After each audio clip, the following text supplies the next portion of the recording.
3. Yeah. How y'all feel out there? What up? Yeah. It's so soulful right now.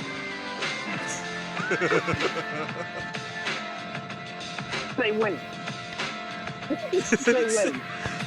When?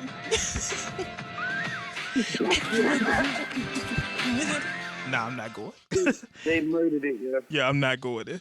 What up, yo? It's your boy, Wade Blogs, a.k.a. Mr. Quid Pro Quo, a.k.a. The... Wait for it. Wade Blogs. Episode 95 of the Words with Wade podcast. Before we begin, shout out to Ari. She couldn't be with us this week. She has some personal family matters she had to attend to.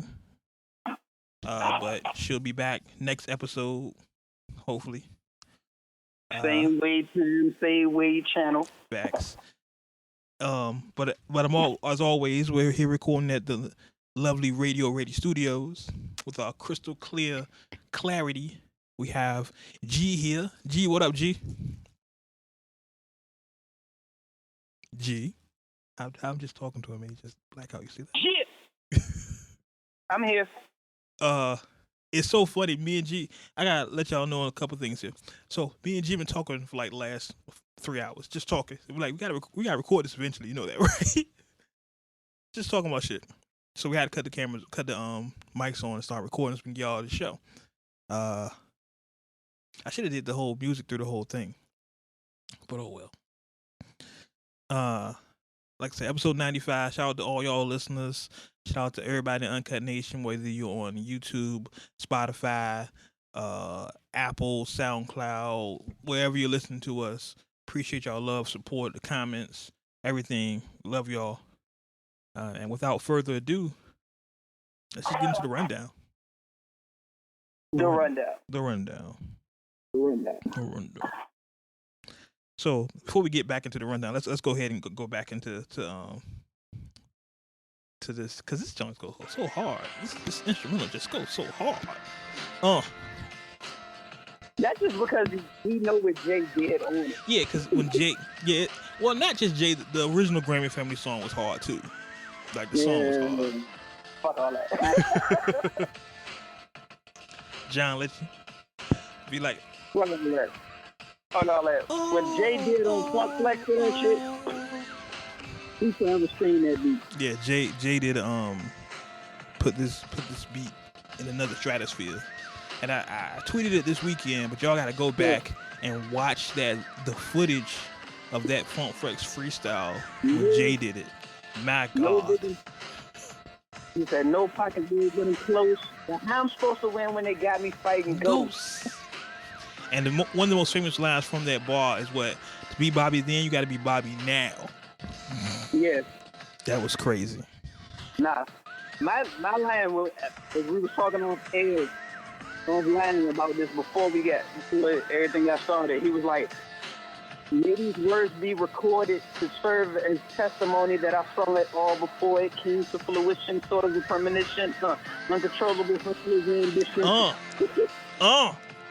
Yo, listen, y'all have to go back and just hit me on Twitter, the Wade Vlogs. I'm telling you, go back and look at the footage. I don't know if anybody's ever seen the footage of him freestyling at Funk Flex at Hot 97.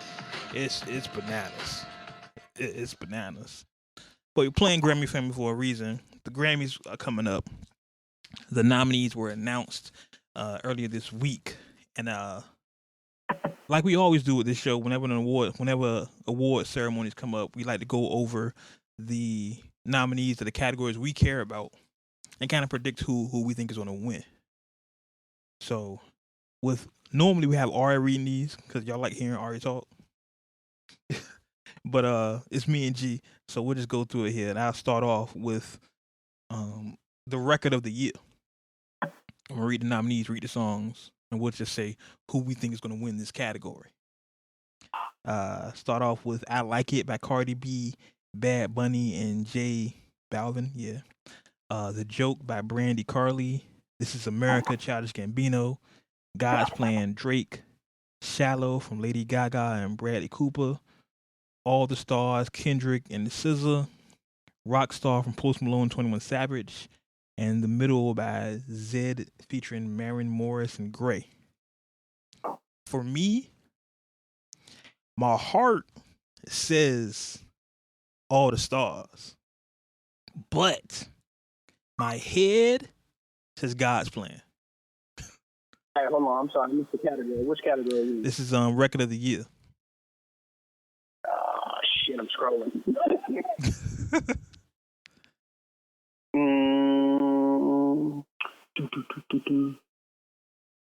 Okay, I got you.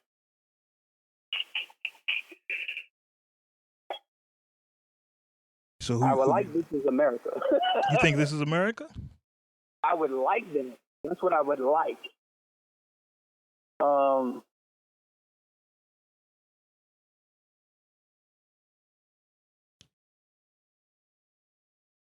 What I think is going to happen, probably Lady Gaga, Shallow. I was looking at that. Or, The Middle. One of those two I think is going to happen. I would prefer it to be This Is America. I was looking at Lady Gaga because Gaga has a history of winning these things, so I could see that. But the hip hop in me, and it's the Grammys, I could see it being God's Plan. I could really see that. Yeah, the way he's been streaming this year, but the Grammys is a little. Yeah, so oh, my bad. Hold on. It's cool. Continue on. I don't know. I think I could see Shallow. I have no idea where that came from. My bad. It's cool. Don't trip. Lord. I could definitely. You got me rethinking that. I could definitely see Shallow. Yeah, because it's like the Grammys is different as far as songs will pop up as far as the award that you really haven't heard throughout the year because there have been the ways that they're being played, right, and where they're being played. So it's not like it's a radio situation.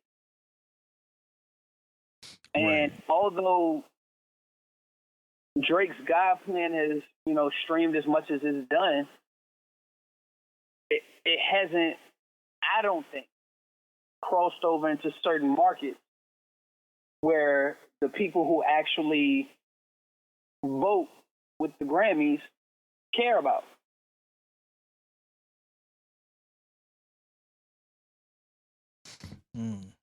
Yeah.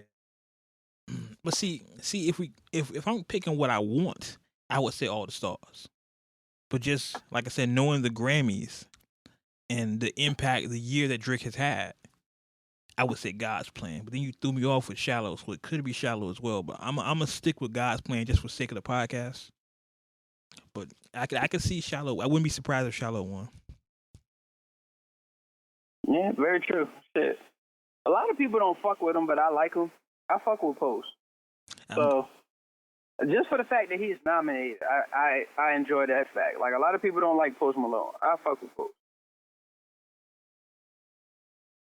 Go ahead, crucify me. Say he's a culture vulture and this and the third. I don't rock with him. I definitely don't rock with guy White Iverson. I'm good. I'm really good on that. Yeah, the thing that trips me out about that, like, I wasn't too keen on that particular song. That just happened to be his breakout song.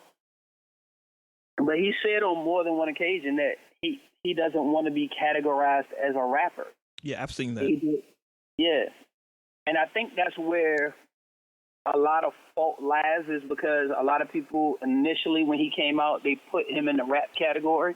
And then off the title of the song, they felt like he was just, being a vulture. But if you actually listen to Post music, especially because he doesn't want to be considered a rapper, like, his vibe is crazy.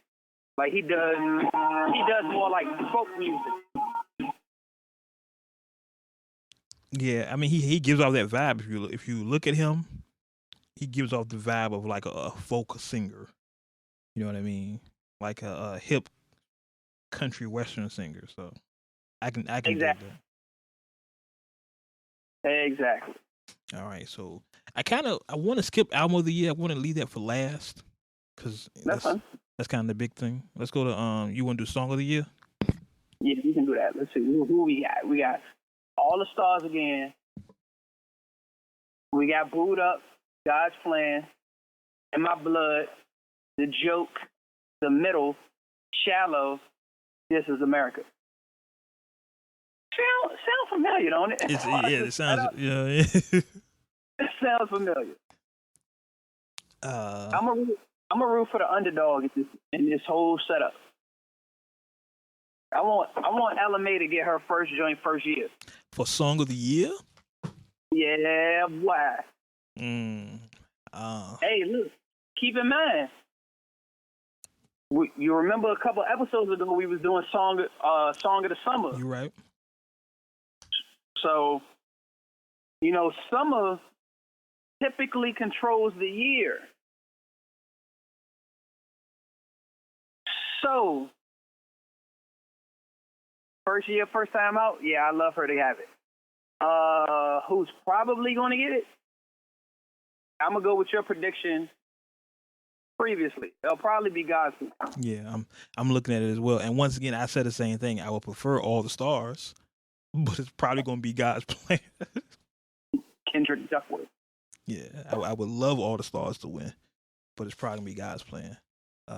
Let's go with Best New Artist, Chloe and Haley, Luke Combs, Greta Van Fleet, Her, Dua Lipa, Margot Price, BB, Rexa, I guess, and Jorah Smith. Her. Yeah, I'm going Her easy. I can see Jorah Smith winning because that's the formula that those voters like. Like she's Caucasian and sings soul music, so I can see her winning. That's that formula.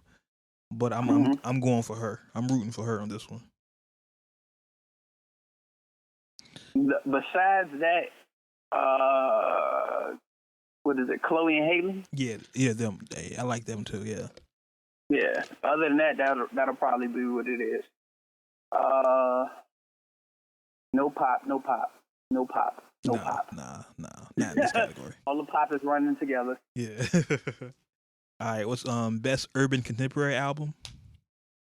Yeah, I'm scrolling for it. Unless you want to do best R&B song. All right, best R&B song. We can do that. Go ahead. Boot Up, Come Through and Chill, Feels Like Summer, Focus, and Long As I Live. Again, I'm still biased. I love for Ella to win it first year, first time out.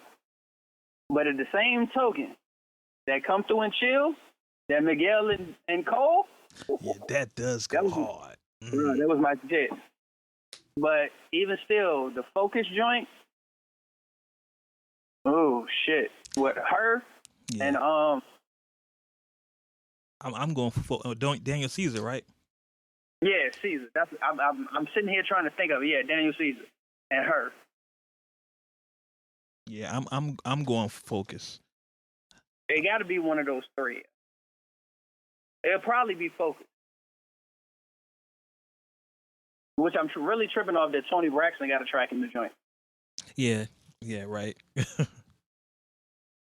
I'm going Focus. I'm going Focus on that one. I might have to side with you on that. Even though, again, first year, first time out, I love for Ella to get it. But yeah, that Focus joint, her and Daniel Caesar, bruh, that's just great. That's just great music. Yeah, that is tremendous. Do you know she's only like 21 years old? Yep. That shit is crazy. Fine as hell. Yeah, that shit is crazy. No, baby, keep your sunglasses on. Keep them on. I know, right? Keep your sunglasses. Put your hand over your face like you always do. We all good with that, baby. We all good with that. We ain't shit, yo. Let's see. Best urban contemporary album. We'll go back to that one. I got Everything Is Love from the Carters, The Kids Are Alright with Chloe and Haley, Chris, Dave, and the Drumheads, War and Leisure, Miguel, and Ventriloquism from Michelle Neglatio. Yeah, that's what I said. I've only heard one album in this category. I've heard two. I've heard the Carters. That's it. I've heard Miguel and the Carters. I haven't heard Miguel's CD all the way through. Miguel's CD, even though I appreciate, where his vibe is a lot of the time, so I'm pretty sure it's a dope project. But in this particular case, I don't want to weigh in because I haven't heard his or the majority of the albums in here. So, good luck to everybody. I'll leave it at that. I'm a root for the Carters, but I would think it would be really dope if Chloe and Haley won, which would incidentally be a Carters win because they're Beyonce's artists. Yeah. So, you know what I mean? But Miguel album was really dope. I hold a special place in my heart for Michelle Neglatio because that was one of the last artists Pac wanted to work with. So I fuck with her. I ain't shit. But it's always thug life. It's always thug life. Don't ever get it twisted. It'll always manifests itself somewhere. 6 degrees of Machiavellianism. I'm waiting for your book to come out, yo.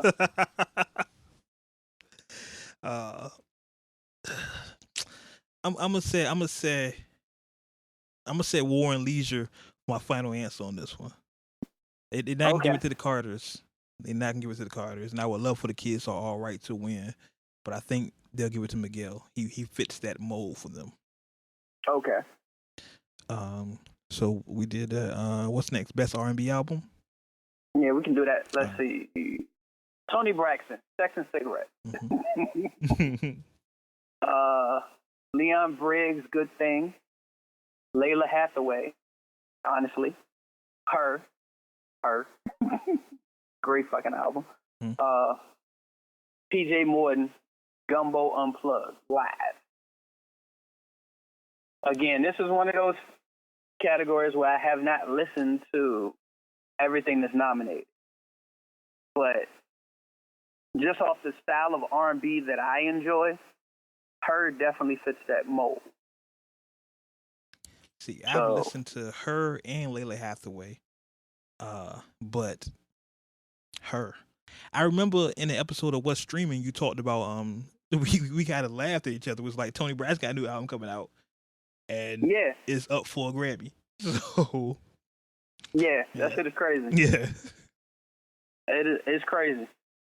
And even though it was supposed to be streaming, I never listened to it. I'm still mad at her. My personal feelings are getting in the way of her artistry. I'm sorry. Oh, it happens to be all the time. I don't feel bad. Man. When I was in Vegas and she was performing, if I had the time, I wanted to go see her so bad. I had the biggest crush on Toni Braxton. Keyword, had. Damn. Is she still with Baby? They still together, her and Birdman? I assume so. I haven't heard different. Okay. You can't, in my opinion, you can't make that much of a public announcement without making an equally public dismissal. Exactly. So I have not seen a public dismissal of it, so therefore I'm going to assume it's on. Okay. Hey, I can dig it. She off my list because of that reason right there. You know how I feel about that. Exactly. That's my point. It's like, she doesn't have sound judgment at this point. My personal feelings are now in the way of everything that she is and will do until such time as she decides to separate. You question her decision-making skills? I do. I truly do. Because now I feel like every song that I hear, she's going to be talking about Baby. It's like, oh, I can't take your music serious right now. You're talking about Baby. All right, let's see what we got. We do best R&B song. I feel like we did the best R&B song. We did that. Because I see, yeah. All right, so best R&B performance. Tony Braxton with "Long as I Live." That's funny. Summer, The Carters. Wow, wow, Layla Hathaway. Best Part, her featuring Daniel Caesar, and First Begin with PJ Morton. I'm surprised Summer is up here from The Carters. That's surprising. That was a dope song, but nah. But nah. I think this is the best part in a landslide. Yeah. Now I remember hearing, I have heard that Tony Braxton song long. I've heard that song on the radio, so I'm familiar with that song. I haven't. And of course, I listen to Layla Hathaway. I listen to Layla Hathaway. Tony, I'm hurt. I'm brokenhearted over here. In my Brandy voice, I'm brokenhearted over here. You're funny. You know, you gotta speak their language. You gotta talk R&B to R&B. Oh, trust me, I feel you. But yeah, man. Nah. Yeah. Her and Daniel Caesar. Yeah, I think that's easy. Yeah. I want to get all the R&B out of the way. I think that's all the R&B categories. Let's go to hip hop.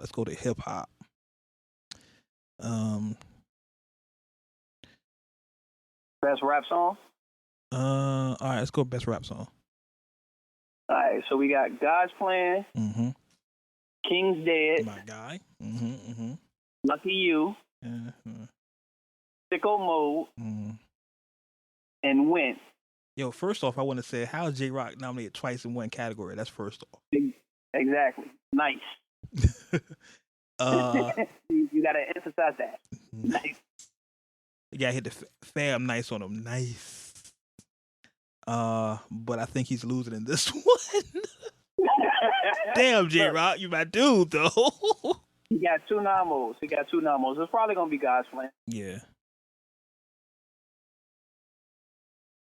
But the thing that, again, even though he probably loses this category for the fact that he was nominated twice in this category, and just for where he was and where he came, like J-Rock, Uncut Nation, let me give you a quick synopsis. J-Rock was the flagship for TDE before he got locked up. Kendrick was not supposed to be the forefront of TDE. Let's get that understood. J-Rock got locked up. They went with K-Dot. K-Dot held the mantle, got TDE off the ground. J-Rock has been rocking a lot longer than Kendrick. So for J-Rock to finally get his shine, I can appreciate that. Again, as we said, for the fact that he's nominated in the same category twice, even though he might not win, that's a hell of a milestone for him to get the recognition that he so genuinely deserves. Definitely. I'm going to bring this point back up later on in the show once we touch another category. Trust me. Listen, spoiler alert, y'all. Y'all gonna hear a lot of J-Rock in the next couple of weeks from us. Yeah. I'm just gonna let y'all know off top. J-Rock is in my conversation for top album of the year. I'm just saying. Yeah, that's what I was alluding to. Yeah, I don't think it's a secret. You want to get into the shit. Yeah, I don't think it's a secret. He's in my conversation. I ain't say he is, but he's in the conversation. Rock album should have been nominated for one of the albums of the year, period. Yeah. Period. He's in my conversation. Yeah. Y'all heard us on previous episodes give our top 3 albums. Yeah. Rock album should have definitely been in there. Officially nominated. Without question. Question. One of our other selections is in there. Yeah. So I'm happy about that. Well, to a Wade. Yeah, without question. Like, yeah, I've said before, and if y'all have listened to this podcast and have followed me on Uncut Magazine, shameless plug, I've said before, J-Rock has been my favorite from TDE for a long time ago. You know, I love Kendrick, but just that gangster shit that J-Rock be on, that G shit, I'm with this shit. I'm with it. That's me. I'm with that shit. Yeah, I mean, so he was my favorite. So for him to get the credit he deserves, it's like being a fan of a sports team and your team's not good, nobody pays team any attention, and then all of a sudden y'all win the ring, y'all win the championship, you're like, yeah, nigga, I told y'all my team was awesome. That's how I feel seeing J-Rock for all these awards and shit. I'm like, I've been telling y'all about J-Rock. Yeah.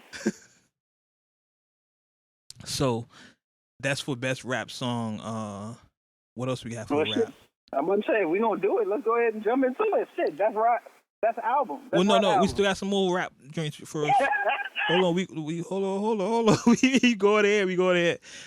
What is it? Best rap performance? Okay. Did we do it? No, we didn't do that. Yeah, we didn't do no rap categories except the last one. So best rap performance, I have Cardi B with Be Careful. Drake, Nice for What. King's Dead, Kendrick, J-Rock, Future, James Blake. Bubbling, Innocent Pack. Sicko Mode, Travis Scott, and Drake. And Sway Lee and all that. Now, what's so funny is I didn't think a lot of people was paying attention to Pac as far as the bubbling track. Right. That's my shit. That's my shit. Damn. See, I don't think, for me, Pac, and this is probably my TDE bias, I'm going to say I have TDE bias now. I like Tense, the song with Kendrick. That song goes hard. It does. That song goes dumb hard. But for this category, y'all know what y'all Uncle Nation, y'all know what I want to say. King's Dead. I want to say King's Dead. Like I need a TD. Like what's that? Get Top on the phone. I need a TDE hoodie. I need a TDE shirt. I'm Team TDE right here. So you heard what Ross said. I was top dog before TDE. Facts. Look, I want to say, what's this shit said? La di da di da, slap on my da. That's that shit I want. That's that. That's what I'm going for. For the record, it was a great song. Yeah. Up until Future did that. because I know Future does that on the song, I can't even listen to it. Because as soon as the beat drops, that's all I hear in my head. I can't even enjoy the song. I'm like, oh, wow, you really did that? All right, bet. No, what's funny is I can't listen to the song in the car with my kids. Because that's like the only part they know. And I'm like, no, you can't say that. You can't say that, no. No, not at all. I don't need just repeated around me. Yeah. Anywhere in earshot, because it's going to be a problem. Yeah, exactly. And I have daughters, so it's a real problem. I'm like, no, you cannot say that. But yeah, I'm going for King's Dead. I can see Nice for What winning. I don't see Sicko Mode winning. I don't see Bubbling, and I could see Cardi winning, but it's probably gonna be Nice for What. Yeah. I would like to hear Bubbling. Yeah. Announced as the winner, but it's probably gonna be Nice for What. Yeah, I probably Nice for What. I can see that. What we got here? Best rap song performance. You want to take that? Yeah. Let's see. We got Like I Do. Christina Aguilera featuring Gold Link. Mm-hmm. Pretty Little Fears. Black and J. Cole. This Is America. Childish Gambino, All the Stars, Kendrick Lamar and SZA, and Rockstar Post Malone and 21 Savage. Y'all know me. I just if you have any questions about who I'm going for, see last category. Kendrick and SZA, Team TDE, Get Top on the Phone. What? I don't know what else to say. I feel like, all right, like what? I don't know what to say. Team TDE, it's a new Death Row, so I don't know. I do like Pretty Little Fears. I enjoy that song. Again, this is one of those situations. This Is America. I would love to win. Exactly. I would say This Is America's dope too, but I would need for that track to win. I I It's just can't. probably not, but I would love for it. But you know, I can see Post Malone taking it though. Really? I can see that. And I don't even like Post Malone, but it's the Grammys, so I can definitely see that happening. Post is dope, yo. You're eventually gonna have to give Post his credit.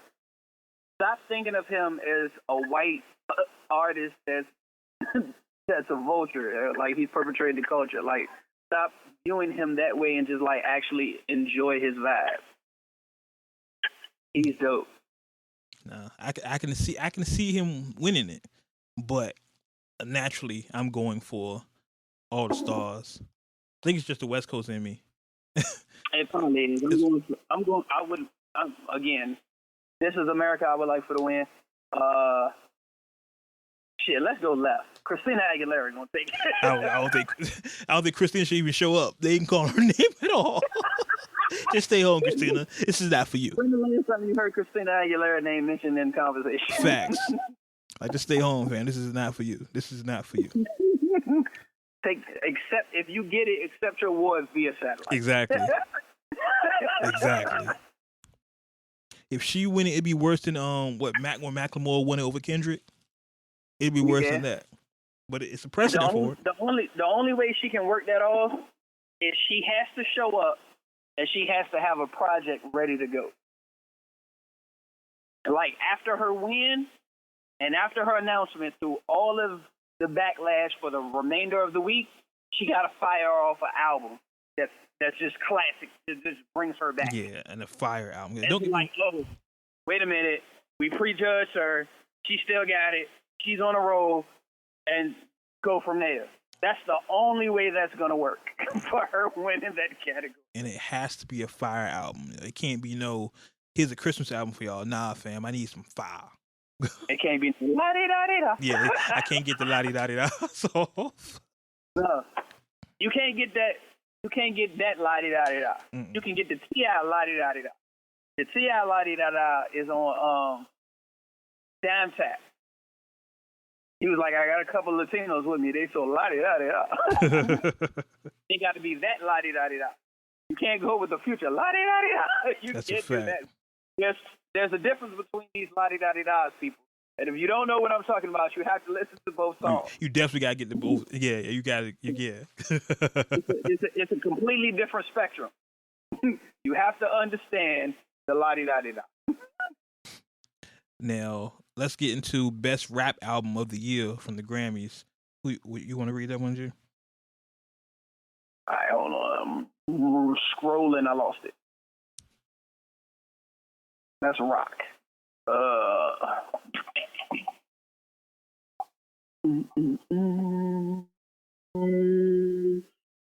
Best Rap Album. All right. Invasion of Privacy, Cardi B. Mm-hmm. Women, Mac Miller. Victory Lap, Nipsey Hussle. Daytona, Pusha T. Astro World, Travis Scott. And your winner is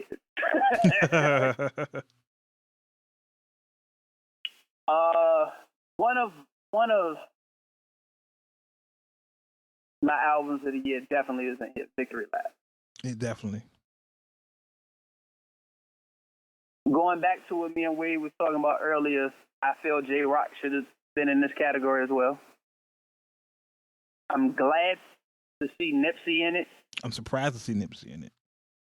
I will say that as well. Definitely surprised to see. But he earned it. Like, that album, since it dropped, it has not come out of rotation. I agree. Pun intended. If you go to J-Rock's album, he has a song called Rotation. Again, I agree.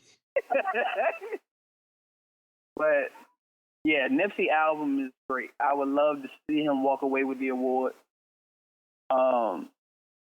Wade, me and you have talked offline about this. I'm wondering if Mac was still alive, would they have actually given him the nomination this year? I was just about to get into that. I love to see Mac up there, and I'll be the first one to say I wasn't a big Mac Miller fan when he was alive, but it's good to see him there. My concern is just like we said, if he was still here, would he even be considered? Because I can easily see J-Rock being in that slot right there. Exactly. So, That's not to take anything away from Mac's talent or anything. It's just we've all seen how things unfold, and the Academy tries to appease everybody. So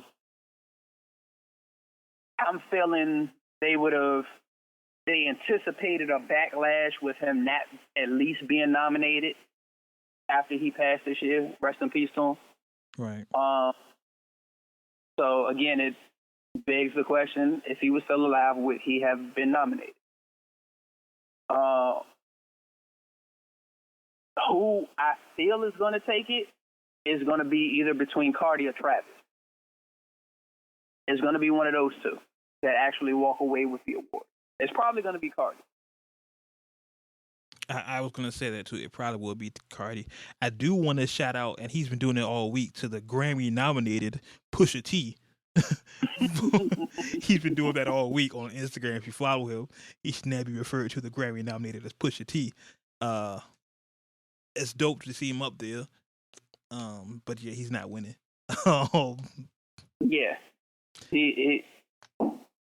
it's not gonna happen. If I have to rank my choices as far as who I'm predicting to win, notice who I'm predicting, not who I would like to. This is just my prediction of who's gonna win. It would be Cardi, then Travis, then Mac, then Push, then Nipsey.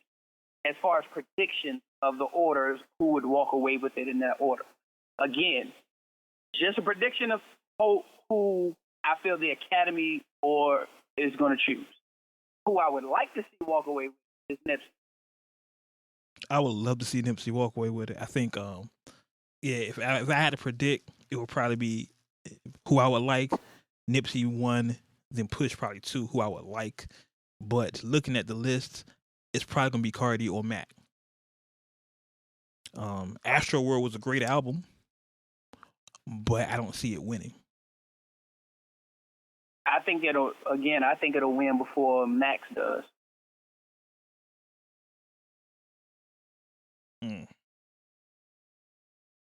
I don't know. I think it's maybe too new to get the impact. But now I think Astro World is not even really that new. Astro World came out. When did Astro World come out? Came out earlier this year. It came out like around the same time Nicki album came out. Because that was the whole controversy surrounding it. Right, I remember. Like, she dropped her album, and it was supposed to be the #1 album in the country or whatever. And then Travis dropped his joint, and she got mad because Kylie was hyping people up to get it, and if you buy it or if you come to the concerts or whatever, you're going to get this. And, like, it was a whole fiasco. So just because of that amount of publicity surrounding the album, and then the way his concert is set up, like, right. He has his concert set up as you're literally going into Astro World. Like, it's a theme park. I'm going to say, I'm looking at it, it came out August 3rd. So for that to still be in rotation now, it still has a life now. It's still on the charts right now. It could it has the credibility to win. I mean, keep in mind, Cardi's project came out earlier than that. Right, you're right. Victory Lap came out earlier than that. Daytona came out earlier than that. Honestly, out of that category, if I'm not mistaken, he was the last one to drop. I want to say everybody else's project came out earlier than his. Yeah. I just think with Cardi's year, and we'll talk more about Cardi later on through this episode, it'll make sense for her to win Best Rap Album. Yeah, it would. But I can also see, because of what happened with Mac, I can see him winning. But my money's on Cardi right now. Yeah. That's the safe bet. Yeah, that's the best bet. So let's do it then. Let's go Album of the Year. We got Invasion of Privacy, Cardi B, Scorpion, Drake, Her, Beer Bongs and Bentleys from Post Malone, Dirty Computer, Janelle Monáe, the Black Panther soundtrack, Golden Hour by Casey Musgraves, And By the Way, I Forgive You by Brandy Carly. Um,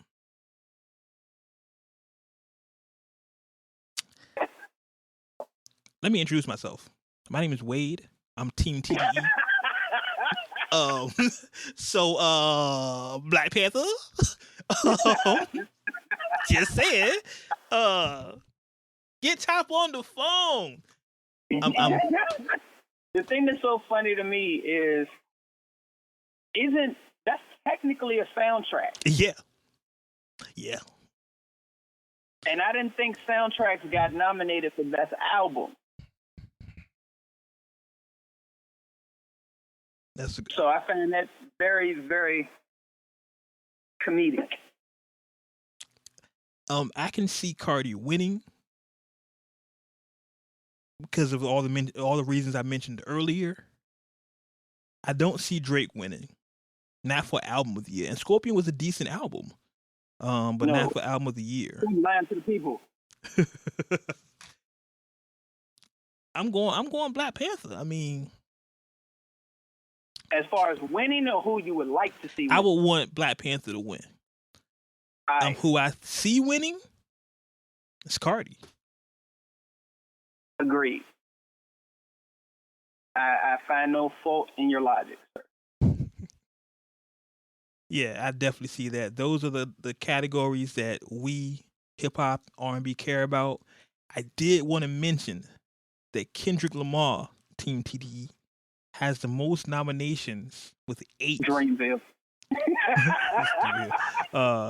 Because of the Black Panther soundtrack. TDE itself, as a staff, record label, as a motherfucking crew, has 16 nominations. So, TDE is the new Grammy family. The awards, when did the awards come out? I don't know. The Grammys coming up, 2019 Grammys. I think it's February they come out. Yeah, so la-di-da-di-da. So, also wanted to mention, and this has been a meme going on. I'm not trying to be funny. So Barbs, get off my dick. Nicki submitted 19 times for the Grammys and was not nominated at all. For nothing. Oh, the Grammys come out. Grammys come out February 10th at 8 p.m. on CBS. Nothing. Oh, and then look, the Grammys are in LA. So wouldn't it be tremendous if TDE won those awards in LA? Come on. Another reason why I feel it would be groundbreaking if Nipsey walked away with at least one of the awards he's nominated for. Yeah, I would love Nipsey to win. I would love for Nipsey to win. But I'm Team TDE, so it's whatever. Top, send me a shirt. Hey, look, at the end of the day, Kendrick's on Nipsey's album. That's a fact. Honestly, that song is phenomenal. Honestly, and this is a total sidebar, there's very few artists that have had the year of Kendrick. If you include Black Panther soundtrack as a Kendrick Lamar album, he's had a tremendous year. Yeah, of course. So it would just top the year off.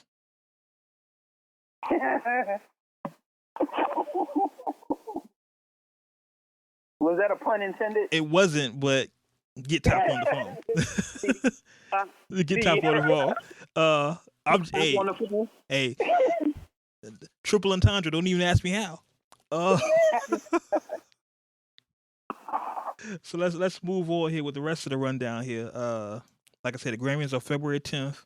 Make sure you check it out, and we'll try to revisit this. I do get that sometimes we make these predictions and we never go back and see what we predicted.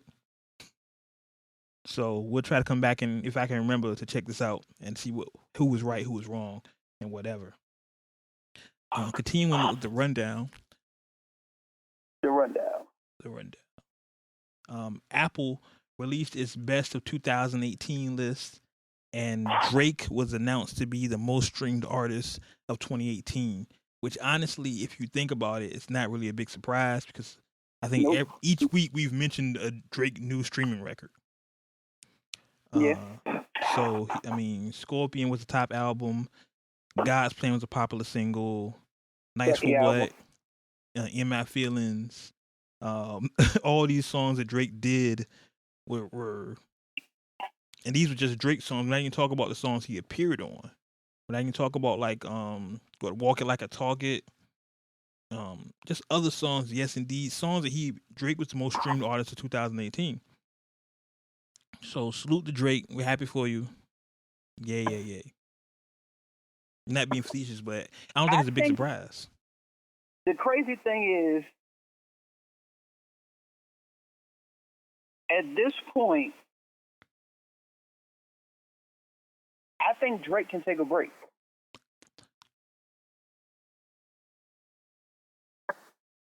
Some people are going to argue with me and like, no, this is the most competitive time and it's all the, which it is. But arguably, Scorpion, in my opinion, is Drake's worst album. But you know what, though? I agree with that. So, and every time Drake has dropped an album since,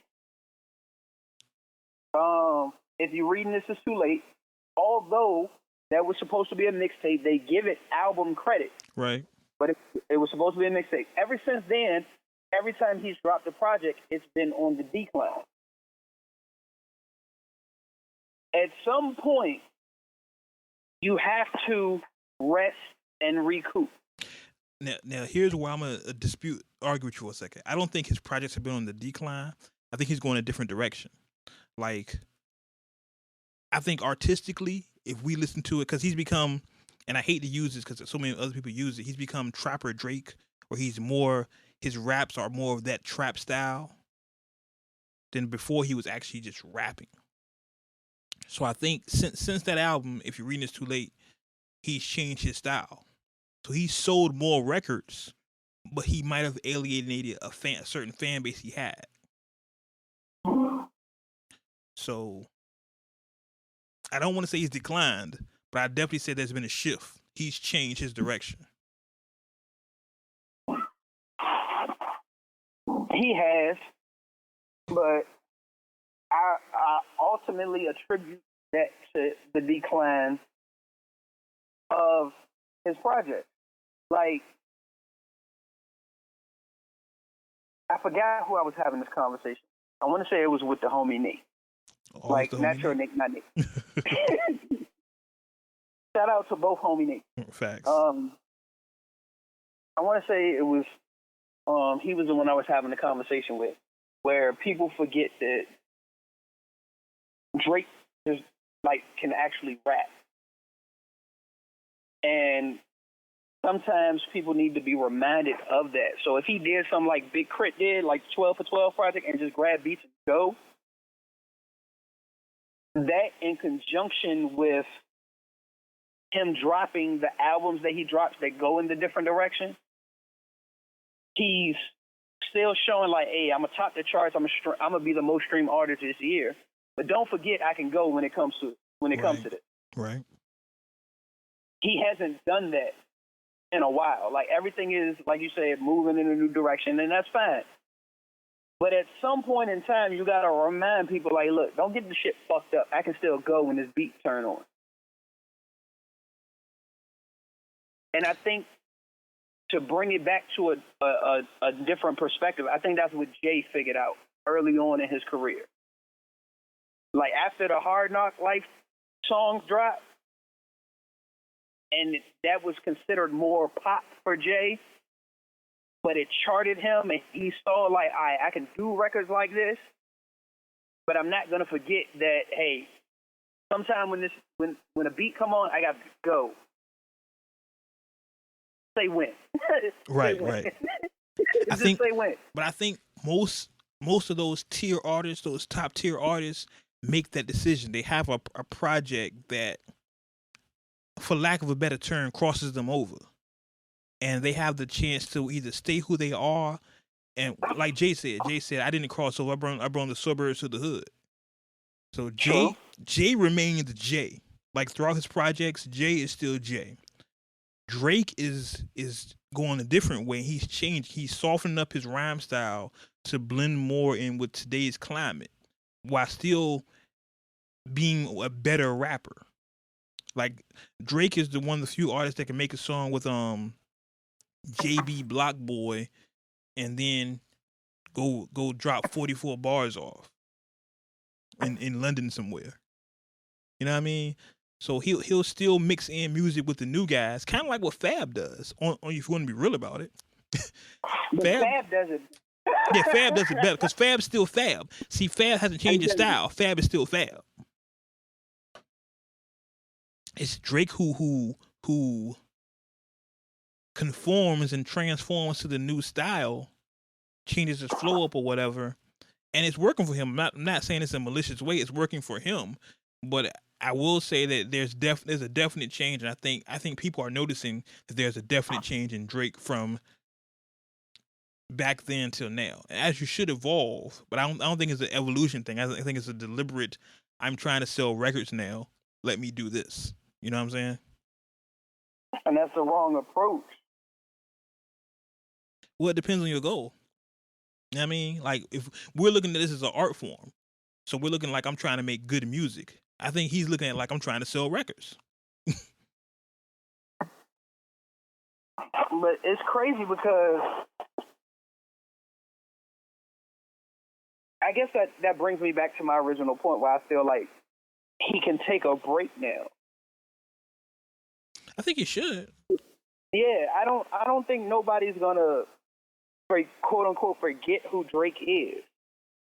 But at the same token, if he doesn't drop an album next year or the year after that, I don't think it's gonna be a panic as to where Drake is. Right. And for the fact that you brought up Fab, like Fab does that. Fab, and I don't know. You can argue it from both sides as far as somebody's staying power. It's like, oh, well, they disappeared or faded out and nobody noticed they were gone. Right.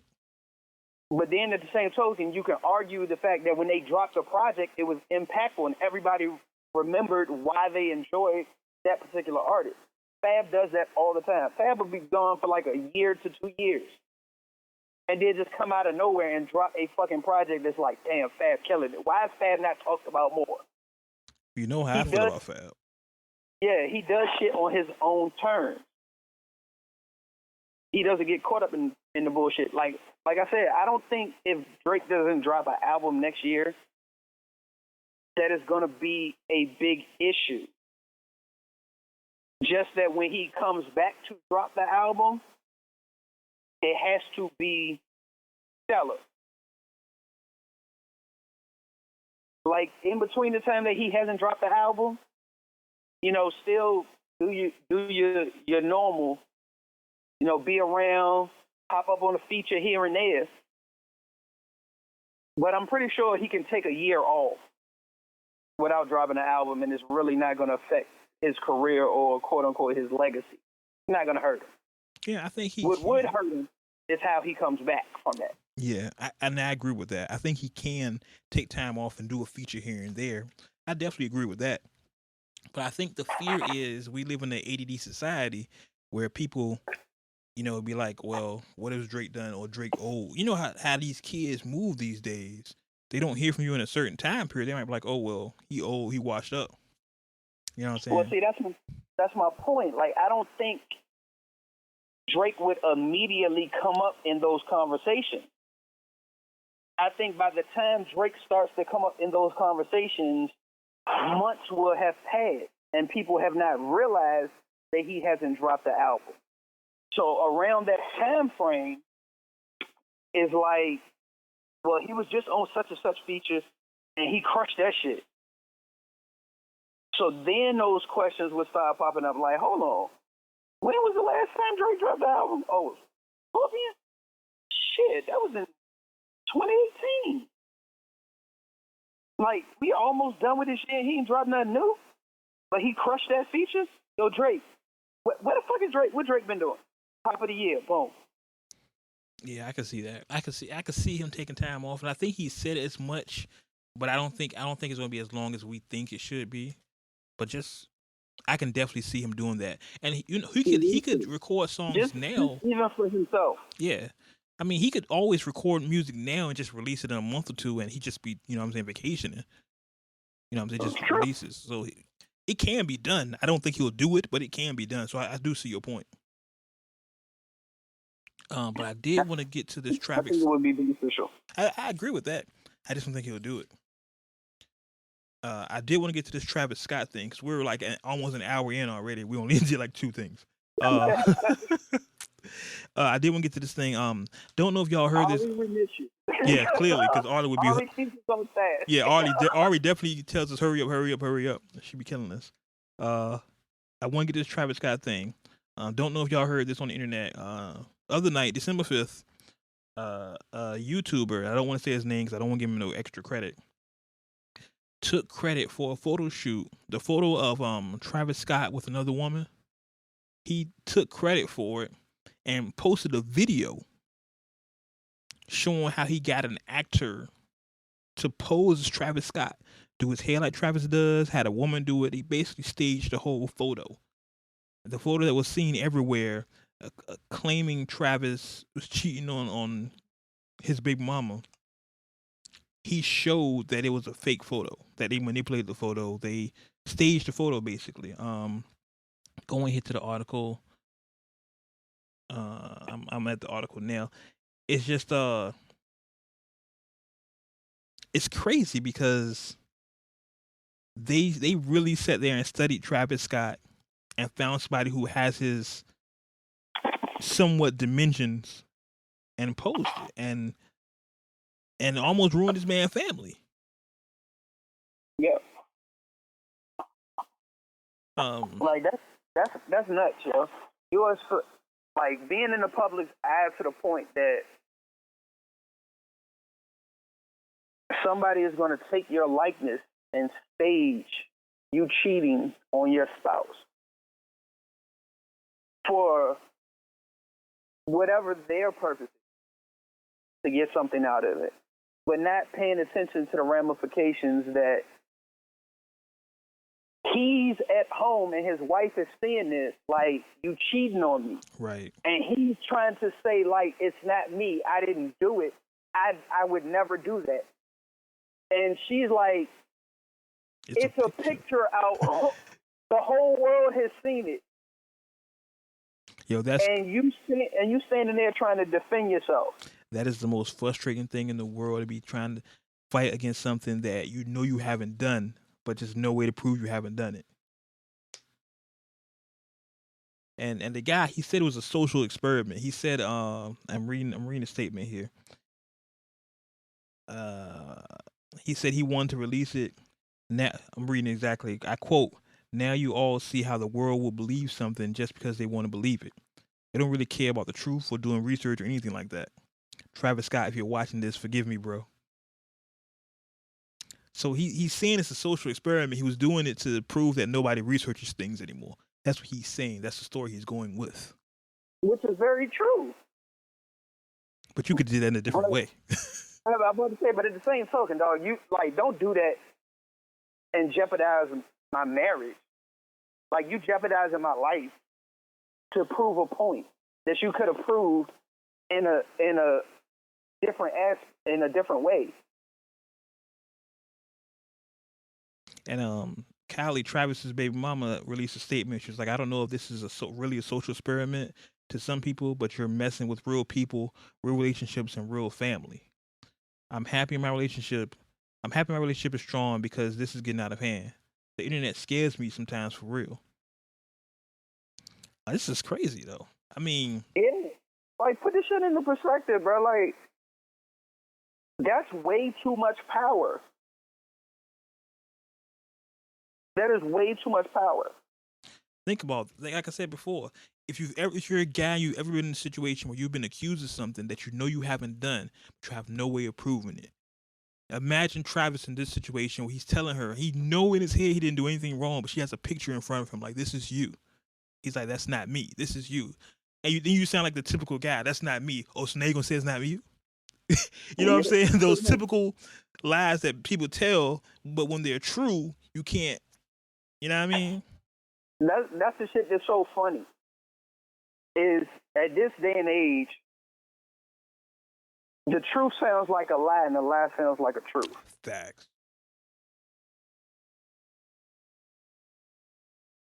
So that it's so crazy. Like, imagine how he was when he woke up in the morning,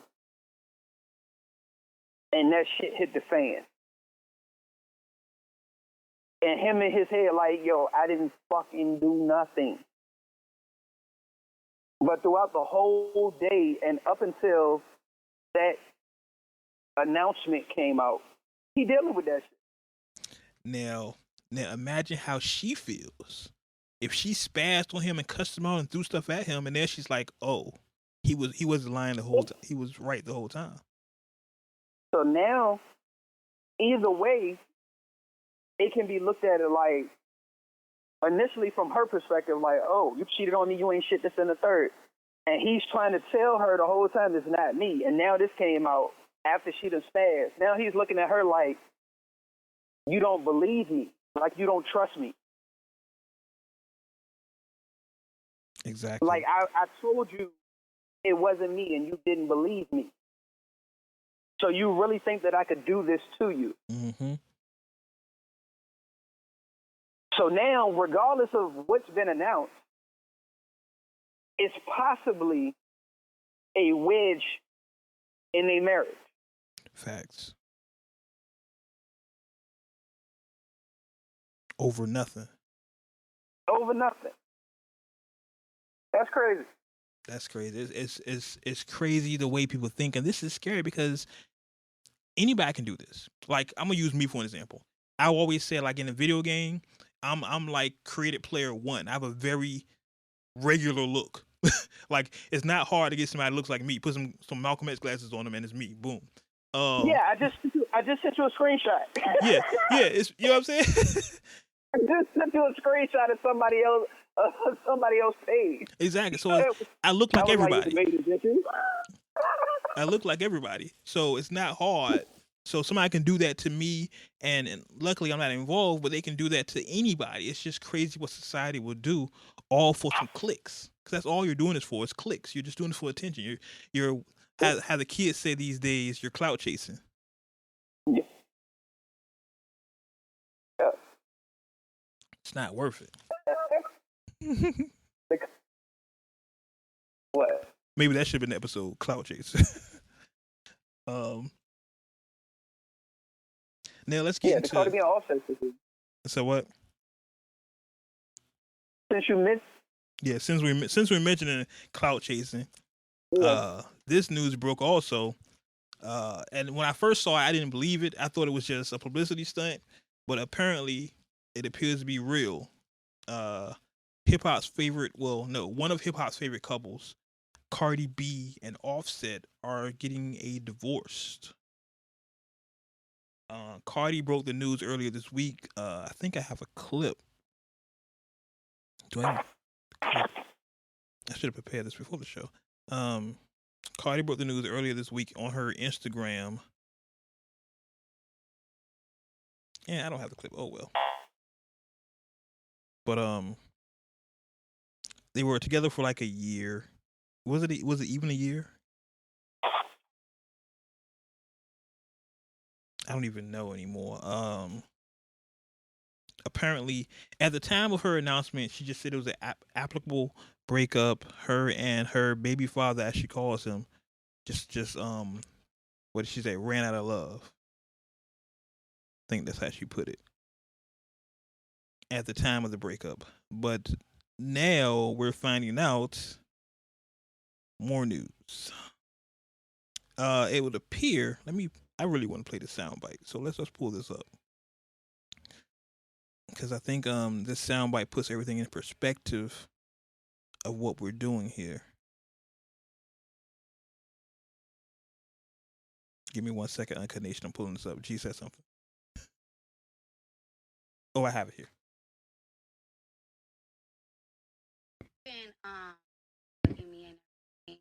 And I've been trying to work things out with my baby father for a hot minute now.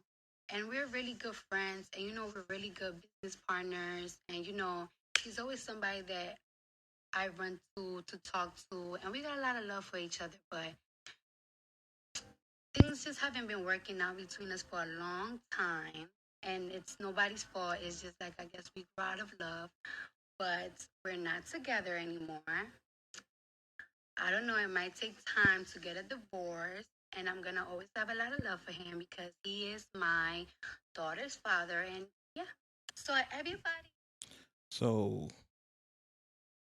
when we heard that, the internet collectively sighed.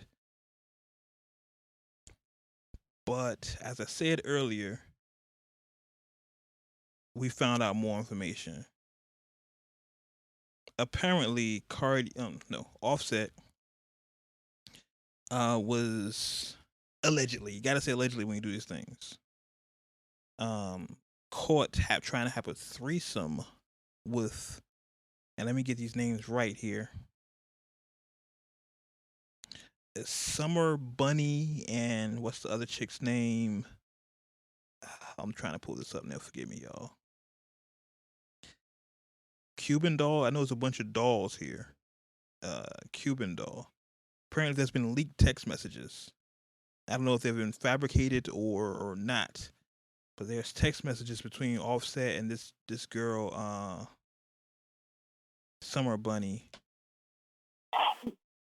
And personally, I've seen the pictures of Summer Bunny and Offset, bruh. I'm not mad at you, but you married to Cardi. You know what I mean? We love Cardi, fam. Sorry. And G, like me and G was talking about before the show started, these alleged text messages have leaked, and we gotta say allegedly when we talk about certain things. Yeah. They don't look good, B. I don't see how he can get out of this one. They don't. You got the regular degular there that's been killing it all year. Facts. And your nine talking ass with this New Orleans. Uncut Nation, y'all gotta see these text messages because Offset spelling is horrible. Is one part of the text message, and he tells the girl. Let me go back to the messages here. That, I got him. You got him. Go ahead. I got you. Text messages go, Offset to her, I want you and Cuban. Can you make that happen? Yes, is her response. No, yeah. no, haggle, no debate. She bout that action. Yes. Just straight yes. The King's English yes. I like her. Offset's response, tell her. Shorty response, I'm with her now. Where you at? She bout that action. Offset's response, and I'm going to read it verbatim. Atlanta, I go to New Orleans. Tomorrow, I'll fly y'all. Pause right there. Go ahead. That New Orleans. New Orleans, Louisiana? No. He said new as in you buy something new. Or as in I like this or that. And then lean as in a cup of lean. 3 different words to say New Orleans. I can't. This nigga. I can't. They should have never gave niggas money, baby. Facts. He said Atlanta. He spelled Atlanta right though. I guess he from there, so I guess he had to spell that right. He said Atlanta. Mm-hmm. I gotta go to New Orleans tomorrow. Tomorrow. I'll fly y'all tomorrow. He said I'll fly y'all. But go ahead and continue to read because these messages. It's yeah. Shorty response. She got a show in Milwaukee Saturday. She ain't gonna be able to. I would, but I know you want her with us. So let me know what you want to do. His response, I'll fly her there safe. Then he corrects himself Saturday. Shorty like, okay, so you're flying me to you. That's where it cuts off. So basically, it sounds like Shorty already knew she won't go in unless Cuban came. Facts. So it's like, I come, but I know you want both of us. His response is like, look, I'll fly her out Saturday. So Shorty is like, I'll come now. And we can do the regular until Saturday. And Cuban available, you fly her out, and then, we can complete the transaction. Because that's what it is at this point. It's a transaction. But what I love about this, and this is just my life dealing with reluctant hoes, it's actually just about that action. Like, this is not, like you said, she's not haggling. There's no hesitation. It's like, yep, I'm with her right now. What's up, man? She's like, yo, what's happening? Let's just go. She trained to go. I love it. Yeah, it's like, I know why you hit me. I know what you want. I'm okay with it. I love it. Why is it a problem? I love it. We can get this popping right now. Like when she hit the nigga with the where you at. She said, I'm with her now. Where you at? Like we ready right now, fam. We ready to go. Standing beside me. Where you at? What's up? Like they in the same city. they just left the same club. Right. She's like, yo, we ready to go.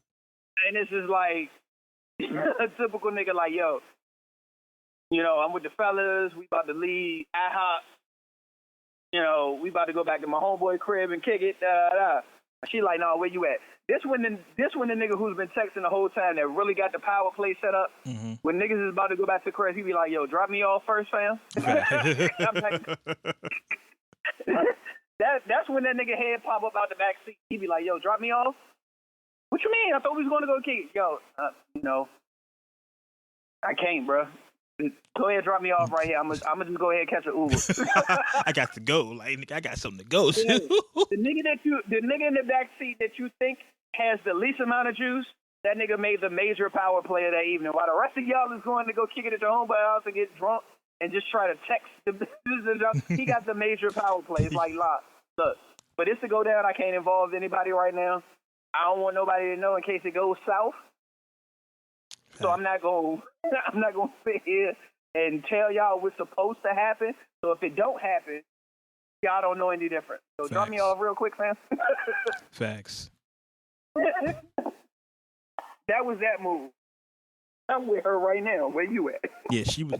I commend her for just being about that action. Like we don't have enough women that are about that action. So okay, so that happened. Then the chick, Summer Bunny again. I'm gonna call her Summer for short for right now. Summer. Yeah, please. Yeah, because I don't understand why she threw the bunny in there. Yeah, Summer's just funny. Yeah, Summer's just maybe it's a lot of Summers though. Summer's a common name in the industry. So Summer released. Yeah. She released a little video via TMZ. I'm not even gonna play the clip because it's pretty hilarious. But she says she's sorry to Cardi. She felt bad. She said that she didn't. I should play the clip. Should I play the clip? I'm gonna play the clip because it's funny. If y'all haven't heard the clip, here we go. I know how serious marriage was. I kind of read or kind of see things, but I haven't it took until today to actually get into this. Seeing everything. A lot of girls would just deal with the situation and just be like, yo, I took Cardi B's nigga, or I'm the reason that they're getting a divorce or anything. I feel ashamed of, growing up. It's a lot. But just coming from me and to Cardi B and to her fans and to her family, to her situation were never my intentions, and I never wanted to break up a happy home or be a cause of someone just saying fuck it to get a divorce or anything like that. So, first off, I want to start with that statement alone. She didn't know how serious the marriage was. I've never in the history of niggerdom have I heard someone say, I didn't know how serious your marriage was. Your marriage was. God damn it, these hoes. I've never heard that in my life.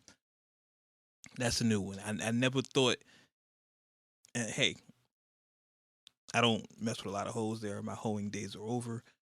So I've never heard anyone say that. Hey, I'm not married, so. But shit, if the marriage, I thought marriage was serious. I thought that was the cutoff. Like, you're married, so Yeah. now we're serious. I ain't know how serious the marriage was. Now- Wait a minute. They stood and exchanged vows. Yeah, I thought that was the point of marriage, was to be serious. Like, Exactly. Like, okay, we not playing around no more. This ain't no regular degular. you killing me with the regular degular. This ain't no regular degular relationship. So Yo, I ain't know how serious the marriage was. I didn't want to be the reason. What you mean? but you are the reason. Like, here's the thing, at that point of superstardom or stardom, you know who she's with. You know who he's with. You know what I'm saying? So for you to not know the marriage as serious as it is, either you're young, you're stupid, or you're lying. I think she's young, but I also think she's lying a little bit. Of course, because she got paid. Yeah. And matter of fact, let's go into that.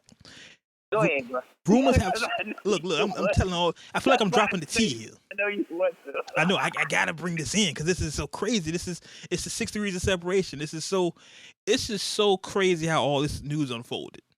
So we got that information. You know, Cardi on her end has made her statement and left it at that, which I played earlier. Come to find out, Offset allegedly met Summer at a Nicki Minaj video, the video for Fifi, which was he wasn't in that song though, was he? That's the Nope. song with him and Nicki and Tekashi. So one can speculate, conspiracy theory Wade, that because of the beef between Cardi and Nicki fetched, for lack of a better term, no, not fetched. She sicked them. You know how you sick somebody, like a dog sick them. She sicked Summer on Offset to hurt Cardi. Chestnut checkers, boy. Chestnut checkers. And you can substantiate this by when Cardi left that announcement, Offset had commented and said, y'all won. Y'all got it. Y'all won. Most people took that as he's commenting to the public that y'all won. Y'all didn't want to see us together anyway. Y'all won. Y'all got what y'all wanted. But he could have been commenting to Nicki and Summer in that camp. Oh, y'all won. Y'all got it. Y'all broke us up.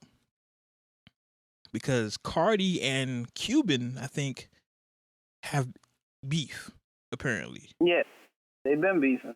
So for Offset to want a threesome with Cuban, to cheat on Cardi, and that's the message that allegedly makes Cardi say, oh, no, fuck it, I'm out. That whole Days of Our Lives storyline. Yeah, I'm about to say that, and then let's see, Cuban Doll and the chick who posted the messages had a beef too. Yeah, so that's first off, it's wholly messy. That's the first off thing. Basically, it's to sum it up for y'all, Uncut Nation. It's a chance that Offset might not have done what's getting said. Like, it might have been just chicks being messy and being catty. And he was like him and Cardi's marriage was just collateral damage. It's a possibility that that's the case. Or the nigga was just trying to fuck both. or they like I said, the conspiracy here is that Nicki said, "I'm gonna fuck Cardi up in a way that I can't fuck with anybody else. Like, I can't beat her in the music. I'm gonna fuck up her marriage, and I'm gonna sick this bitch." Like, excuse my term for y'all offended by that, but I can see Look, Nicki I'm only saying, calling you a bitch because I don't know you on a name by name basis. exactly. It's too many dolls out here, so I'm gonna sick this bitch on Offset, fuck up his marriage, and then that fuck up Cardi more.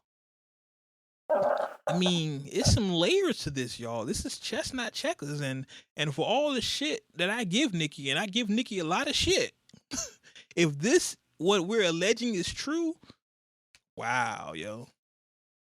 Yeah, that puts her to a whole nother level of spitefulness, but that does not improve her chess game. Because ultimately, how the public is going to react, they're going to be empathetic with Cardi. If so you did nothing but put her in a better situation, if anything. If allegedly what we're talking about happened, you did nothing to detour anything. If anything, you gave an open access road. Exactly. If anything, you've made her more of a sympathetic figure. Like, if that shit is true, I feel more bad for Cardi. Like, damn, Cardi, you can't win. Like, damn. It's like, damn, this bitch really want to see you done in this bad? Like, yo, you still saying it? Go ahead, yo. Facts. Drop a new project, yo. I can't wait to hear that shit. Yeah, facts. I can't wait for that shit. I can't wait. So, more things going to come out as the week. Just don't la-di-da-di-da. Yeah, don't do that. And at least she can stop. La-di-da-di-da. I saw somebody comment and say, at least she can stop saying Offset in all her rhymes. Oh, she already switched that. She was on when she performed Motorsport last. Yeah. She switched the lyrics. So I want to watch how this unfolds, because I think it's more information that's going to come out that we're not aware of right now. It's going to make this very interesting story. And I know y'all like to kill me about my conspiracies, but just watch. Look, I don't believe too much in coincidences, and there's too many coincidences in this story. Yeah. Watch what happens. Continuing on, early contender for album of the year, well, late contender, I guess. Meek's last album, Championships. He did a Twitter, a talk to Twitter segment where people could ask him questions, with the hashtag Ask Meek. And one of the questions were, Meek, are we gonna get another mixtape anytime soon? And he responded to that, well, how about I just get y'all another album before the year's over with? Now, Uncut Nation, we're recording this on December 9th. His album just dropped a week ago. A week ago. Shout out to Schmurda. So, what the fuck? That'll never die. I don't care what nobody says. That shit will never die. Yeah, that's forever. That's forever. So, Forever. Meek is alleging to drop another album within the next fucking 2 weeks. Another album. Not no. Not a mixtape. Yeah, not a mixtape, not a big crit thing, no shots to crit. But 3 songs doesn't make an album, fam. Sorry. Another full-length project. Crit. Holla at me. Look, we gotta talk, bro. Don't do that shit again.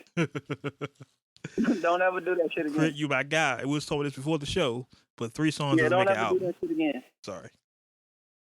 New rules. I don't know what's going on. Like, bring my phone, bro. You know how to reach me. But Meek is a legend to drop another album in the next 2 weeks. First, do we think he bullshitting, or do we actually believe him? And then second, why would you want to do that? I'm sorry. It was a follow-up question. I'm sorry. Why would you want to drop another album in 3 weeks after your last album release, and probably the most recognizable album in your career? He on a high right now, yeah. Mm-hmm. Like, anytime Uncut Nation, understand this. Anytime a project drops, certain music drops, it's always well, I'm not going to say always. The outcome that's expected, that people are trying to get, is beneficial for the artist and their platform at the moment. Quote unquote, the old cliche line, strike while the iron is hot. Meek right now is the hottest thing in music as far as hip hop is concerned. His press run this time around has been beautiful. Like, he's been on every major platform and some platforms that don't get the recognition that they deserve, and people paid attention because Meek was on it this time around. He has arguably one of Jay's best verses on his album. I'm not going to get into the fact that ain't nobody talking about Ross. We're not going to get into that. On that song, because Ross said some shit and people don't seem to want to just breeze past it when he acknowledged a couple things. He did. Two things importantly for me, but we'll say that for another time. Right. But again, like we posed last episode, when has Meek not dropped a solid project? Again, I'll wait. So for him to have anything left in the tank to drop this year is either he's doing something new because he's still on a high and he's just in the studio going, or there are songs that he already did that for the purpose of the album didn't make the album, but he still wants to put them out. That was my thinking. Yeah, and in today's climate, that's very easy to do. Like, all right, I'm going to give y'all the album the way I wanted it to sound. But on the back end, I'm going to throw this EP out at y'all. They got songs on it that I love that didn't make the album, but they didn't fit the vision of the album, but they still dope. Yeah. And then... And that's easy. And let's back this up for a second. I do want to apologize to Uncut Nation, and I have to explain my apology. I got to explain to y'all my podcast listening schedule for a second. As y'all know, we're a big fan of the Joe Budden podcast. I don't think it's a big secret here. And Joe records 2 shows on Wednesday and Saturday, right? I listen to the Wednesday show whenever I listen to it, but I purposely do not listen to the Saturday show until after we record this show, because we record our shows on Sundays. I don't want what he says to influence what I say on my show, right? So last week on his show, when they reviewed Championships, Maul had revealed that the song "What's Beef" was actually Ross's song. Oh wow! But he gave it to Meek. That was song supposed to be on Ross's album, but he gave it to Meek. So, and a couple other things that they revealed about the What's Beef in general that made me put that song, not What's Beef, What's Free, in a higher stratosphere. So G, let me ask you, and this is kind of off subject, we won't get back on it. With that knowledge that wasn't originally a Meek song, does that validate your theory about, putting the rest of the songs together, or does it change your opinion of that song? It changed my opinion of that song. Now I understand why Ross took the approach that he took on the song. So, like I said, we were going to say this for another conversation as far as how I felt about Ross' verse, but I felt Ross' verse got overlooked simply because of what Jay said. Again, as I've already said on any social media platform that I'm on that y'all do not follow me on because y'all don't fuck with me. But anyway, Ross addressed two separate situations. The first situation was the fact that he doesn't get mentioned in anybody's top 5. True. He lists some of his accolades and things that he's done publicly and behind the scenes. But then brought it back to, been a decade and it's still in nobody's top 5. And then from that went on to talk about the Tekashi situation. Mm-hmm. And nobody paid any attention. Now, my question is that I would really like to know, with it originally being a Ross track, was Jay originally on it? Yes. He was? Yes. With that same verse? I don't know if it's the same verse, but I do know. But knowing Jay, I believe it's the same verse. But I know it's supposed to be originally a Ross track, but Ross gave it to Meek because he knew the importance of this album for Meek.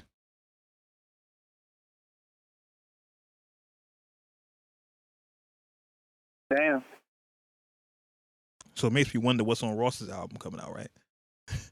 If you can spare that It song, what the hell is on your album? But keep in mind, like I just said, Ross in that verse addressed like, I'm not in nobody's top 5. Like, y'all not paying attention to me to put me in that type of category. But at the same token, regardless of what I put out, is going to sell. So whether this song is on my album or not is not going to make or break my album. Right. But it might make or break Meek's album. Like, I think Meek's album still would have been a great album without it. But that song has gotten his album talked about on every outlet. Even if it's just for Jay's verse. Because I saw somebody pose the question. They was like, yo, are y'all really listening to the album, or y'all just going straight to the Jay and Ross feature and the Drake and Meek? Like, let the album play. Like, listen to it and see how it correlates. Like, listen to the fucking album as a whole. That's a good word. That song correlates with the theme of the album. Exactly. Because the thing that I noticed when I was listening to the album, the samples that are in the production that he has are from classic hip hop albums. Mm-hmm. He even has a DMX hook that he flipped. Used to be my dog, thought you would ride with me. Right. Brain ride or die. Yes. Like, he flipped that hook. Shout out to Benny, he's done it better. But hey, you know, AGR, we are who we are. We do shit better than most niggas in the industry. But we do it before them most of the time. But that's neither here nor there. But if you pay attention to the album and let it play, it's not a surprise that when you get to What's Free, it has the Biggie sample in it. Because if you listen to the album, if you're an advocate hip-hop listener or know anything about hip-hop, period, you'll pick up on the samples that are in each song going through the album. So it's not that much of a surprise. Yeah, he's been leading to you. If you listen to the album, you can tell he's leading to another sample, like something big. You don't know what it is, but you know it's something. You can tell from the samples that something's coming. Yeah, even after that song, he continued with the sample. Right. Which I just thought was a dope way to pay homage to hip-hop, period. I think it's showing hip-hop. It's in a quiet way, it's showing Meek is hip-hop. You know what I'm saying? You know, he's not screaming it, I'm real hip-hop or hip-hop. He's just showing you, hey, this is hip-hop. True. Very true. So if Meek, I don't want Meek to drop another album, but if he does, hey, I get it. I was about to say, I don't want him either. I don't want him to drop one either because I want this one to resonate. Exactly. It need to breathe. Yeah, I want people to live with this for a little bit. What Hov said? Let that bitch breathe. And I think that's part of the issue that we have, you know, with the turnaround on albums and mixtapes nowadays is nobody gets to let anything settle. They don't get to live with the music like they used to. Right. So, Meek, I know you listening. I ain't got to say if you hear this. I know you listening. Don't drop another project. Don't. Just don't. Let this one live. Revisit us like in March or something. I ain't even gonna say much. I'm talking about like July, August. Well, I mean, I could definitely. I'm definitely for that. But you know, if you have to drop another project, at least wait till March at the earliest. Yeah. Let us breathe, because this is going to breathe for a while. And the crazy part, if he does it right, come March, come June, July and August, he'll still be beating off and working off this project. He'll still be touring. He'll still be doing shows. Yeah, I can see that. Because think about it. Like, put it into perspective. How many singles he got off of this joint? One of them was already playing before the project came. Right. So it's an old younger artist. Y'all might not know this phrasing, but anybody that's been in the industry for a while knows what I'm about to say. Service the record. Exactly. Like, you have at least 5 singles on here. And I don't mean just singles that, like, gonna top the charts. I mean, like, singles people would love to see a visual for. I'm gonna put it that way. As far as singles, you got at least 5 of them. The most talked about song on your album, I promise you, if you drop a video for What's Free, you ain't gotta drop another project. Yeah, niggas will lose their head off of that. If you drop a video for What's Free and actually have Jay and Ross, well, Ross will be in the video, of course, but Jay has a schedule. You actually have Jay in the video, niggas will lose their fucking head. Exactly. And that's just one. We ain't even talking about the other 4 that have commercial appeal. Well, shit, we can kick it into 5. Because I know it's another one outside of the Drake feature that if you drop a video for that, niggas ain't seen y'all together since y'all performed. And prior to that, as far as the visual, was Church. Yeah. Service the record, bruh. I'm sure, like I said, Meek hasn't made any wrong moves since he got off the helicopter. So I'm sure his consigliere is going to give him the best advice. And I'm sure it's... I got to get in. I'm sure it's Hove. Like, I'm sure Hove is telling him, hey, this is what you need to do. Ooh. I'm sure of it. I'm positive it's Hove. Like, I'm willing to bet Hove is in his ear telling him, do this, do this, do this. I don't think so. You don't think it's Hove? No, I don't think it's Hove. I think Hove, he's had conversations with Hove. I think he's had conversations with Ross. But I think just he's had his own epiphany. Yeah. He grew up. And it's like people, like your mentors can talk to you till they blue in the face. But until you have that moment where everything, like all the dots connect, when you literally have that epiphany within yourself, it doesn't matter what anybody says. It never does. Yeah. And I think at some point with the whole legal situation that he was going with, it hit him. Yeah. Anytime you got to sit down for that long a time, you got to think. You start thinking, and if you're smart, you become a better person for it. And I think Meek has shown he's become a better person for that situation. Yeah. So let's get on because we're about to get out of here. We're so over time. The R. Kelly. Okay. Yeah, we're fine. R. Kelly documentary came out called "Surviving R. Kelly." It was shut down. The screening for it was shut down due to a threat called in. Let's see. Let me go back here to the statement. Dream Hampton from, if you remember her from Vibe and from the Tupac book, that's why I remember her. Always goes back to Machiavelli for me. She was executive. Everything ties back to Machiavelli. It always does. She executive produced the documentary. It basically, which was several women telling their stories who've accused R. Kelly of the things we've been accusing him for years. The screening, cops came in. The crowd was screaming, "Fuck R. Kelly." This is hilarious. They're basically blaming R. Kelly for the shutdown of the documentary. No news on when the documentary is going to be released, but it's supposed to be a lifetime thing. So we'll keep y'all up on that. But yeah, the screening for it was shut down due to threats. Interesting. Speaking of threatening, the hip hop's boogeyman, Big Simon, Suge has a documentary coming out on Showtime, which is interesting. It's called The American Nightmare. Emphasis on night. The Suge Knight story, directed by Antoine Fuqua. For those who don't know who Antoine Fuqua is, I guess you could say he directed Training Day. and a bunch of other movies, but Training Day jumps out in my head right now. So it's coming on Showtime. Check your local listings for that, because I don't know when it comes out, but it's on Showtime. And speaking of niggas in jail, that's a bad segue, but fuck it. That's a horrible segue. Sorry. It is, but it's a factual one. It's, yeah.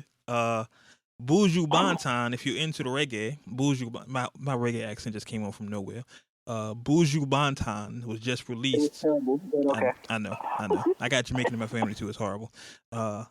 Buju Bonton was just released from prison. I want to say Thursday. So welcome home, Buju. For those who don't know, Buju was sentenced to 8 years in prison for cocaine trafficking. He was caught up in a cocaine deal. He was sentenced to 8 years, and he just came home. So congratulations to Buju. Welcome home. Enjoy freedom. Get some good music. If you're into reggae, there's about to be a lot more reggae. Definitely. If you're into reggae or you're into dancehall, I know you celebrate. I even posted. Yeah, I'm about to say dancehall and reggae are two different things. Yeah, that's why I said both. Yeah. See, I know. So if you're into those things, that's why I even posted on my Instagram, Buju Home. So y'all go check it out. And without further ado, let's get into what's streaming with you, G, so we can get out of here. Yeah, it's gonna be short. Ain't too much pop off this week. I got Tone Stiff, Good Company. I Am Sue, Bless, Gucci Man, Evil Genius.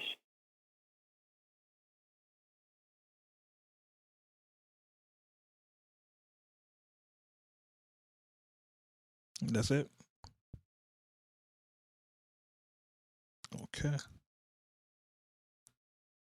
All right. So with that being said, even though Ari is not here, let's go into Ari's song of the week. She actually you got it? Easy to hear it.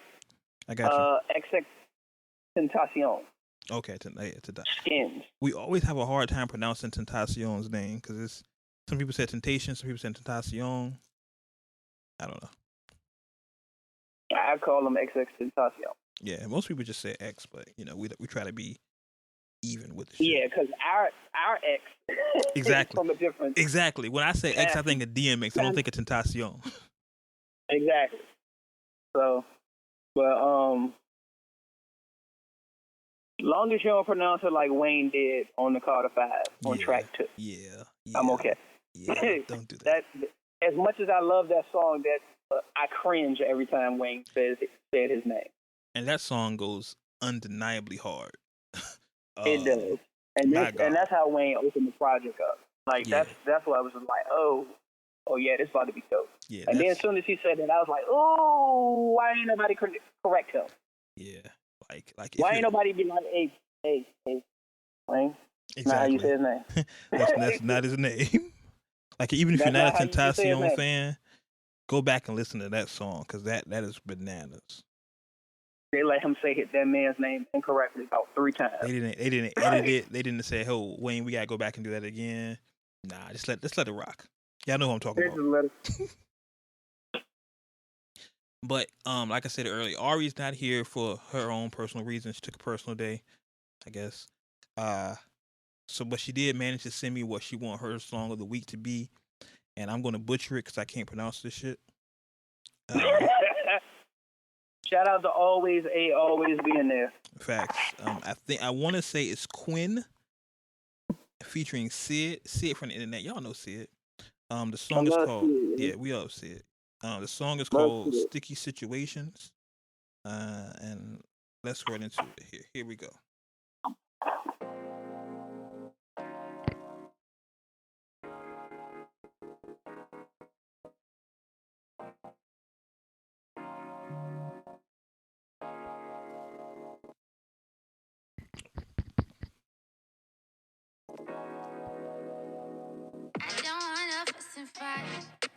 Sick of arguing it all the life.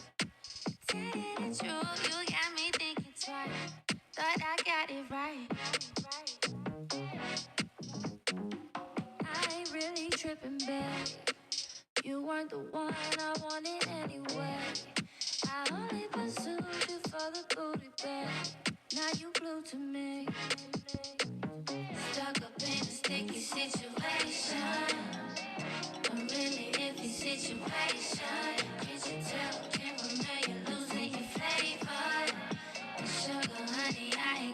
patient. Stuck up in a sticky situation. A really iffy situation. Can't you tell? Caramel, you're losing your flavor. And sugar, honey, I ain't got the patience. Loving you is bittersweet. Hate to admit it, you got the best of me. And if I let you get the rest of me, there was left of me. You should know we cast a vote. And all of the homies said you gotta go. All of the rest is out of my control. Don't get too comfortable. Stuck up in a sticky situation. A really iffy situation. Can't you tell? Caramel, you're losing your flavor. And sugar, honey, I ain't got the patience. Stuck up in a sticky situation. A really iffy situation. Can't you tell? Caramel, you're losing your flavor. And sugar, honey, I ain't got the patience.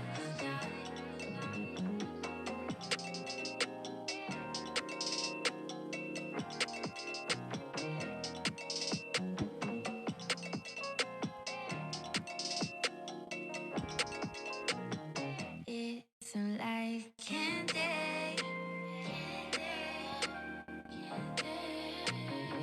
It's like candy.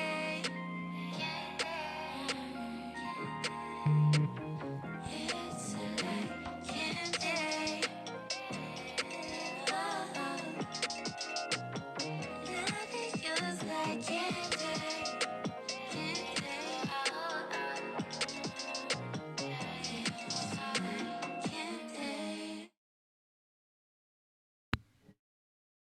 That was Quiñ featuring Sid, Sticky Situations. That's Ari's song of the week. It's been a good show. It's funny. Talking to Ari before, I thought this show would go by fast. It's just me and G. We just talk a bunch of hip hop. We in and out. This is probably our longest show in a while. This is probably our longest show in a while. That's because they always keep us like, look, y'all need to move on to a different topic. Like, ABN, y'all, all right, so for Uncut Nation, for anybody who feels like A doesn't talk enough or she doesn't interact enough, A keeps me and Wade on point. Yeah. If nothing else. Because we like, she chimes in with her opinions and comments as we like her to. Yeah, because as you can see, me and G would sit here and talk all behind day. the scenes. I promise you. Yeah, me and G will sit here and talk all day, as y'all can tell. This is probably our longest show in a. I can't think of the last time we had an hour and a 45-minute show.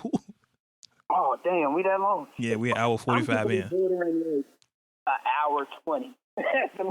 Yeah, we haven't done a show like this in a while. But I think that's everything. Be back next week. Y'all make sure leave your comments. Please comment, like, subscribe, tell a friend to tell a friend. Listen to the show. It helps us tremendously when y'all actually leave comments. So please comment.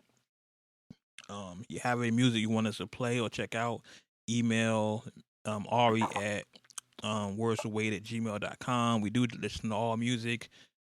Got some things coming up for y'all. We just not gonna speak about it ever again. Probably. Yeah.